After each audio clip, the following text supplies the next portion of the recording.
Utiliser le téléphone pour parler à une personne sourde. Impossible? Eh bien, si on y réfléchit, c'est le même problème que pourraient avoir deux personnes qui parlent de langues différentes.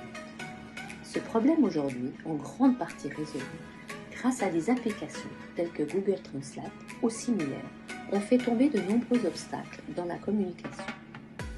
Avec ces technologies, aujourd'hui, traduire et répondre à un email dans une autre langue est devenu très simple. Avec un smartphone, il vous suffit de parler dans votre langue, puis sélectionner la langue à traduire. Et c'est le smartphone lui-même qui traduit et parle dans l'autre langue. Et c'est comme ça que communiquer est devenu de plus en plus facile. Ce sont les avantages des nouvelles technologies avec les applications dotées de l'intelligence artificielle. Mais revenons-en à la question d'ouverture. Est-il possible d'utiliser le téléphone pour parler à une personne sourde? Eh bien, la personne sourde aurait besoin d'un traducteur, d'un robot ou d'un avatar qui traduit en langue des signes ce qui se dit au téléphone. Et vice-versa, le même avatar devrait traduire en audio un texte, ce qui le dirait une personne sourde parlant en langue des signes. Et oui, ce serait trop bien. Ce serait la démolition d'une énorme barrière. Un avatar qui unit deux mondes encore très séparés jusqu'à présent, avec de grandes difficultés d'intégration, également dans le monde du travail.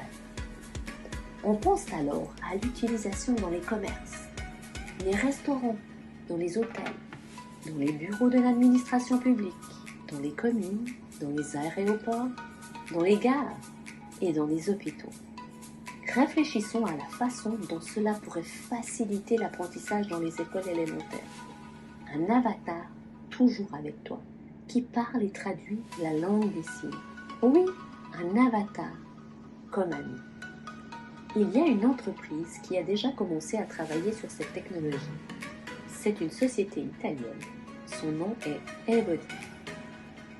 Pour que ce rêve devienne réalité, Evodiv prévoit de créer un logiciel qui, avec l'aide de l'intelligence artificielle, simplifiera la conversation et la conversation entre la langue parlée et la langue des signes. Evodiv est une start-up née en avril 2022 dont le siège est à Brescia et le développement opérationnel est en Toscane avec des bases opérationnelles à Pistoia et Grosseto. Pour accompagner la phase initiale, Evodiv a choisi de se financer par la tokenisation de la licence d'utilisation de l'avatar enfermé dans un NFT, un token non fongible. Quiconque souhaite acheter des tokens dans la phase initiale peut déjà le faire.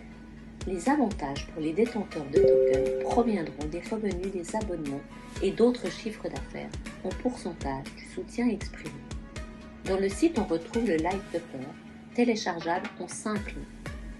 Ce qui est visible en ligne est le fruit de la détermination d'une soixantaine d'actionnaires, dont majoritairement des sourds, qui ont décidé de pousser fortement vers une meilleure intégration entre le monde des sourds et celui des entendants.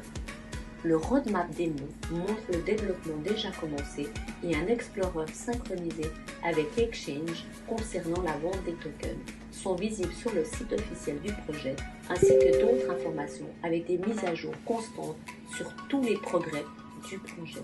Et maintenant, un petit spot.